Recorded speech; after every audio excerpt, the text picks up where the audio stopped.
Greetings to everyone who are watching my video.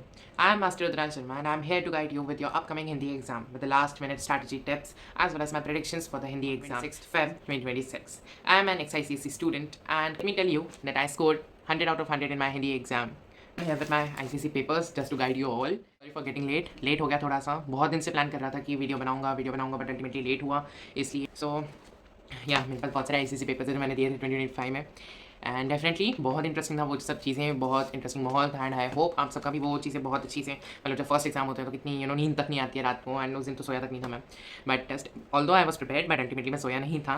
तो बहुत एक अच्छा सा माहौल होता है, बहुत एक एक्साइटमेंट होती है इन सब चीज़ों की वीडियो बनाने का बट टाइम नहीं मिल पा रहा था क्योंकि मेरे ऊपर भी प्रेशर है। मैं अभी डेफिनेटली 11th ग्रेडर हूँ, सो मेरे ऊपर भी थोड़ा प्रेशर था एग्ज़ाम का। फाइनल एग्जाम्स चल रहे थे मेरे क्योंकि डेफिनेटली आपके बोर्ड से पहले हमें भी फ्री करना होता है 11th और 9th वालों को। सो अभी प्रैक्टिकल्स हैं मेरे upcoming but still I should guide you all. So English के 2 पेपर तो हो गए, डेफिनेटली आई होप आप सबके अच्छे गए होंगे, मेरे भी अच्छे गए। सो ये हमारा हिंदी का पेपर है। स्ट्रैटेजी के बारे में लास्ट में बात करेंगे बट पहले मैं आपको ये बता दूं कि अकॉर्डिंग टू मी क्या प्रेडिक्शंस हैं। एंड फर्स्टली डिस्क्लेमर ये है कि ये प्रेडिक्शंस सिर्फ एक अजम्पशन है हमारा, दिस इज़ नॉट मतलब कंपलसरीली या मैंडेटरी यही चैप्टर्स नहीं आएंगे। हो सकता है there might be some changes but ultimately 90% 95% यही चांसेस है कि यही चैप्टर्स आते हैं। एंड मैंने अपने टाइम पे भी प्रेडिक्ट किया था which was actually true but still कोई गारंटी नहीं है बट दिस इज़ जस्ट आप कह सकते हो 90 to 95% यही चैप्टर्स आते हैं बट अल्टीमेटली फिर भी अपनी प्रिपरेशन पूरी तरीके से करना, अच्छे से करना। किसी को कुछ नहीं पता है कल के पेपर में क्या आएगा, कल के पेपर में वो लोग क्या देंगे। वैसे भी कम बैक ईयर चल रहा है हर एक बोर्ड का, तो अल्टीमेटली आप खुद सोच लो फिर क्या हो सकता है, ठीक है। बट स्टिल लेट्स प्रे कि जो प्रेडिक्ट किए गए चैप्टर्स हैं, चाहे वो मैंने प्रेडिक्ट किए हैं या फिर चाहे वो कोई और टीचर्स ने प्रेडिक्ट किए हैं, आई होप वो चैप्टर्स जो है वही आए। हिंदी प्रेडिक्शन ICSE 2026 एग्जाम के लिए इसके लिए हमारे पास आती हैं जो कि मेनली मेरे स्कूल में जो 2 बुक्स लगी थी या मेनली ऑलमोस्ट हर एक स्कूल में जो 2 बुक्स लगी होती हैं वो है साहित्य सागर और एकांकी संचय की। साहित्य सागर की अगर बात करें कि इस बार कौन से चैप्टर्स 99% आने के चांसेस हैं तो वो सबसे पहले तो लास्ट ईयर का अगर 2025 का अगर हम हिंदी का पेपर देखेंगे, इस पेपर में हमें लास्ट टाइम आया था बात अठनी की वाला चैप्टर, फिर 2 कलाकार एंड साथ में आया था हमें काकी। तो ये 3 चैप्टर को आप टोटली निगलेक्ट कर सकते हो। निगलेक्ट करने का मतलब ये नहीं है कि आपने एक बार भी नहीं पढ़ा है एंड फिर आप डायरेक्टली अभी एग्जाम देने जा रहे हो। बट हाँ, अगर मेरी मानो तो आई सजेस्ट यू कि आप इन तीनों में से कोई एक चैप्टर जो कि आपको ज़्यादा इंपॉर्टेंट लगता है, लाइक बात अठनी की, काकी, ये इतने इंपॉर्टेंट चैप्टर्स नहीं है जो कि हो सकता है कि रिपीट नहीं है। डेफिनेटली ये इस बार रिपीट नहीं होंगे, ये 2 चैप्टर्स तो बिल्कुल रिपीट नहीं होंगे सभी बोर्ड्स का। तो इसलिए मैं कहना चाहूँगा कि आप एक chapter for your safer side के लिए पढ़ के चाहिए। जैसे कि 2 कलाकार ये वाला चैप्टर है, ये आप एक बार इसको रीडिंग दे लो। हाँ, इतने अच्छे से मत दो बट हाँ एक बार इसको रीडिंग दे लो कि इन केस अगर वो आ भी जाता है so you are capable to attempt it, ठीक है। तो बाकी बात अठनी की, काकी, ये वाले चैप्टर्स आई होप आपने आपके स्कूल के सेमेस्टर एग्जाम्स के लिए प्रिपेयर किए होंगे, तो दैट इज़ इनफ। एंड अब इसको पढ़ने की ज़रूरत नहीं है जो आपके प्रीवियस ईयर वाले चैप्टर्स हैं क्योंकि ये जनरली रिपीट नहीं होते हैं। बट इन केस एक आधा अगर रिपीट हो भी गया सो आप जो है एक बार 2 कलाकार को रीडिंग दे दीजिए या फिर आप तीनों में से कोई एक चैप्टर को एज पर योर चॉइस आप तीनों में से किसी एक चैप्टर को रीडिंग दे दो ताकि इन केस अगर वो रिपीट होता है तो you are on your safer side, ठीक है। बात की जाए ये पद्यभाग है, पद्यभाग कुछ लोगों के स्कूल में होता है, हमारे स्कूल में नहीं था, so I am not gonna talk about it. एकांकी संचय की बात करेंगे। एकांकी संचय के लिए लास्ट ईयर के जो चैप्टर्स थे वो थे बहू की विदा बाय विनोद रस्तोगी, साथ में था हमें मातृभूमि का मान एंड साथ में था हमें दीपदान। ये चैप्टर्स थे हमें लास्ट ईयर। सो अब अल्टीमेटली एकांकी से तो मुझे नहीं लगता कोई चैप्टर इस बार रिपीट होगा बट स्टिल आप कोई एक चैप्टर इनमें से भी एक आधा चैप्टर जो है अच्छे से पढ़ लीजिए। बेशक आप दीपदान पढ़ लो या फिर मातृभूमि का मान पढ़ लो या फिर बहू की विदा पढ़ लो, कोई एक आधा chapter for your safer side. This is see definitely होगा यही कि ये चैप्टर्स नहीं रिपीट होंगे बट स्टिल आपकी एक सेफर साइड के लिए आप इसको एक बार पढ़ के रखो ताकि इन केस आ गया सो आप किसके पास जाओगे फिर, तो इसके लिए इसको पढ़ के रखो। बात करेंगे जो बहुत ही इंपॉर्टेंट चैप्टर्स हैं, तो इंपॉर्टेंट चैप्टर्स में से हमारे पास ये वाले चैप्टर्स आते हैं। सो आप कैंसिल आउट कर सकते हो, काकी कैंसिल आउट कर सकते हो।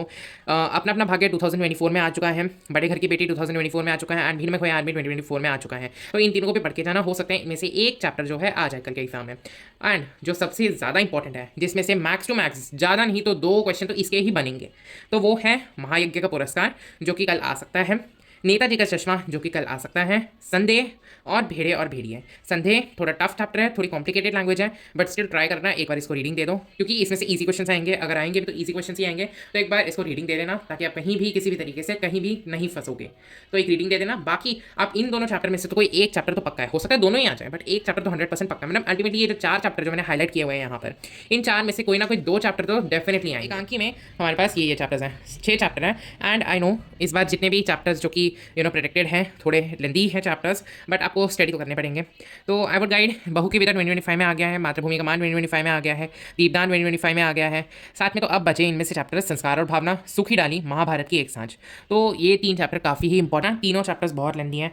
फर्स्ट चैप्टर तो छोटा है थोड़ा, फोर्थ चैप्टर बहुत ही बड़ा है जिसमें सीन्स हैं, एंड महाभारत की एक सांझ भी डेफिनेटली बहुत बड़ा है, बट स्टिल ट्राई करना कि आप रीड कर लो इन दो। आई होप आप सबने अभी तक तो ऑलमोस्ट अपनी एक बुक तो एटलीस्ट अच्छे से कर ही ली होगी, एंड एक बुक भी अच्छे से कर दी। तो that's all for important chapters हैं जो कि अक्सर आईसीएसई के पैटर्न में देखे गए हैं कि ऐसे ही होता है, कोई चैप्टर रिपीट नहीं होता है, और अगर इनकेस रिपीट हो रहा है तो एक आधा चैप्टर हो सकता है, अदरवाइज मोस्टली चैप्टर्स रिपीट नहीं होते हैं। एंड ऐसे ही आईसीएसई के प्रीवियस ईयर पैटर्न्स में देखा गया है। अब इस साल अगर कुछ अलग कर देंगे सो नो गारंटी, तो इसके लिए अपनी सेफर साइड के लिए, अपने भले के लिए सारे चैप्टर्स पढ़ के जाओ, प्लीज़ प्लीज़ प्लीज़ सारे चैप्टर्स पढ़ के जाना स्ट्रैटेजीज की, क्योंकि अभी कुछ ही घंटे बचे हैं हमारे हिंदी के पेपर को कमेंट्स होने के लिए, स्टार्ट होने के लिए। तो अगर बात करें हम हमारे लास्ट मिनट हिंदी स्ट्रैटेजीज क्यों हैं, ऐसे 15 मार्क्स आता है सेक्शन ए में, एंड ऐसे टोटली ईजी होता है। वेल बस आपको इतना है कि आपके मन में ख्याल आने चाहिए, आपके मन में आप इतने कैपेबल हो कि आपको विचार आए उस पर्टिकुलर टॉपिक के बारे में, आपको विचार आने शुरू हो जाए। एंड ऐसे के मोस्टली टॉपिक्स कैसे रहते हैं, एक आधा डिस्क्रिप्टिव होता है, एक नरेटिव होता है, हो सकता है एक डिबेट वाला टॉपिक हो, किसी चीज़ पर आपको डिबेट करना हो, फॉर और अगेंस्ट, जैसे इंग्लिश में भी आता है। सो वो एक टॉपिक हो सकता है, या फिर एक आता है पिक्चर राइटिंग, पिक्चर के बारे में आपको डिस्क्रिप्शन देना है। तो हमें ये पिक्चर में देखी लास्ट टाइम, एक बच्चे जिसमें कॉम कर रहा है दूसरे बच्चे की। सो वेल अगर आप मेरी बात मानोगे तो पिक्चर राइटिंग टोटली अवॉइड करो, क्योंकि हर किसी का मे बी जो एग्जामिनर आपका चेक कर रहा है पेपर, उसका पर्सपेक्शन अलग है। डेफिनेटली वो आपके पर्सपेक्शन की भी रिस्पेक्ट करेगा, बट अल्टीमेटली ट्राई करना कि आप पिक्चर राइटिंग में क्योंकि पिक्चर राइटिंग एक ऐसी चीज़ है ना कि just you need to describe the picture, and उस पिक्चर को डिस्क्राइब करने के लिए अब जैसे हमें जो टॉपिक आया था, हम इसमें कितना ही लिखते हैं, 250 वर्ड्स कैसे, मतलब मुझे जितना लगता है, मतलब जो मैं करना ही नहीं है, लेकिन अल्टीमेटली कोशिश करना कि इसको ना अटेम्प्ट करो तो बेहतर है। अगर बाकी कोई भी आ सकता है, इस चीज़ को कोई प्रोटेक्ट नहीं कर सकता, डेफिनेटली कुछ भी दे सकते हैं, जो एग्जामिनर की चॉइस होगी वो कर सकते हैं। प्रीवियस वो आपका बेस्ड हो सकता है, जो भी वर्ल्ड अफेयर्स हुए हैं, करंट अफेयर्स, इन सब चीज़ों पर बेस्ड हो सकता है। एग्जाम्पल ऑपरेशन सिंदूर, ये सब चीज़ें जो हुई हैं, आपको रीडिंग टाइम मिलता है, इसी में चूज़ कर लेना, अदरवाइज इसके लिए टाइम वेस्ट मत करना चूज़ करने में, क्योंकि कौन से अटेंड करने हैं, कौन से नहीं करने हैं।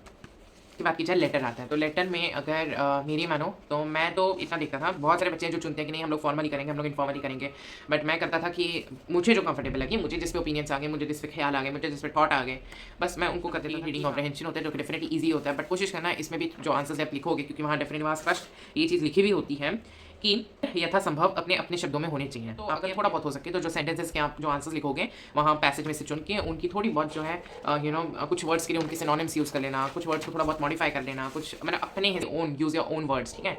यथासंभव आप मेन पार्ट जहाँ पर हम गड़बड़ कर देते हैं, ग्रामर पार्ट के लिए मैंने कभी भी अपने 9th कभी भी अपने 10th में मैंने कोई स्टडी नहीं की है ग्रामर पार्ट के लिए, बीट पर्यायवाची शब्द होने दो, विलोम शब्द होने दो, क्योंकि 8th 6th 7th 8th इनमें क्या पढ़ते हैं हम यही सब चीज़ें तो पढ़ते हैं। नंबर 3 होगा ये, इसके पैसेज को भी आप रीड करके रख लेना आपके गिवन 15 मिनट्स में, ताकि आपका सेक्शन बी में आपको कौन से क्वेश्चन अटेम्प्ट करने हैं। फर्स्ट ऑफ ऑल आप ये देखना, उस टाइम पर ही मैंने क्वेश्चन सेलेक्ट कर दिए थे कि मुझे कौन से क्वेश्चन करने हैं, मुझे कैसे करने हैं, ये चैप्टर बहुत अच्छे से पढ़ा है, मुझे ये आता है, मैंने ये करना है। तो 15 मिनट्स में आपका मेन काम ये होना चाहिए कि फर्स्ट ऑफ ऑल आपने ऐसे टॉपिक चूज़ करना है, सेकेंड आपको जो है रीडिंग कॉम्प्रहेंशन वाला पैसेज पढ़ना है, रीड करना है उसको, एंड थर्ड थिंग कि आपके जो क्वेश्चंस होंगे बीट फ्रॉम साहित्य सागर, बीट फ्रॉम एकांकी संचय या एनी अदर बुक, तो वो आपको सिलेक्ट करना है कि आपने कौन सा वाला क्वेश्चन करना है। Very main important point is that कि कीवर्ड्स को अंडरलाइन करना आपका एक बहुत ही अच्छा प्रभाव पड़ता है एग्जामिनर पर, तो अपने कीवर्ड्स को अंडरलाइन करना, एंड साथ में क्योंकि जब आप कीवर्ड्स अंडरलाइन करोगे ना क्वेश्चन में रीड करते करते, तो अल्टीमेटली वो फिर आपका रिविजन भी हो जाएगा। Best for your Hindi exam, I hope आप सबको भी 100 out of 100 मिले।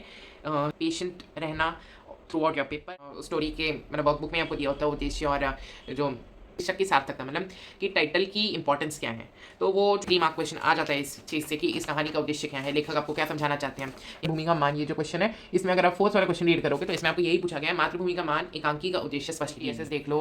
नॉट श्योर कि वो ऐसे आएंगे नहीं आएंगे, बट एटलीस्ट आपको कुछ एक वर्ड्स मिल जाएगा, एक सेट ऑफ वर्ड्स मिल जाएगा आपको, जिससे पेपर देख के आके ज़रूर बताना कि आपका पेपर कैसा हुआ। अच्छा लगा तो प्लीज़ लाइक करना, शेयर करना और सब्सक्राइब करना कि ये मैक्स टू मैक्स पीपल तक पहुँचा पाओ to help them out, and बाकी ऑल द बेस्ट।